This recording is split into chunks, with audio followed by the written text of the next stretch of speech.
ఇది ఒక బ్రాండ్ అండి. వాళ్ళ వ్యక్తిత్వం అలాంటిది. వ్యక్తిత్వాన్ని చూడాలి, ప్రతిదీ పార్టీగా చూసుకోకూడదు. జగన్మోహన్ రెడ్డి గారు, రాజశేఖర రెడ్డి గారు, దేవినేని నెహ్రూ గారు, అవినాష్ బాబు అంటే ఒక వ్యక్తిత్వం. ప్రజల్లో అదొక మమేకం అయిపోయాం మేము. ఒక విధంగా చెప్పాలంటే మేము ఎడిట్ అయిపోయాం వాళ్ళకి.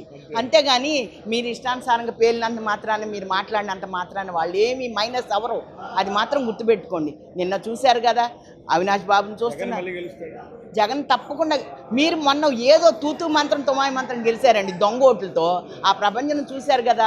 జగన్మోహన్ రెడ్డి గారు యథార్థత ఒప్పుకున్నారు అక్కడ. దేవినేని అవినాష్ బాబు అక్కడ యథార్థతగా మాట్లాడుతున్నాడు. అది మీకు తెలియట్లా. మనస్సాక్షితో ఆలోచించండి.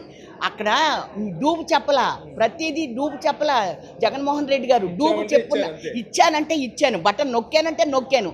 మీ వల్ల మీరు తల్లకిందులైన మీ మూడు పార్టీలోళ్ళు మీ వల్ల అవ్వదు.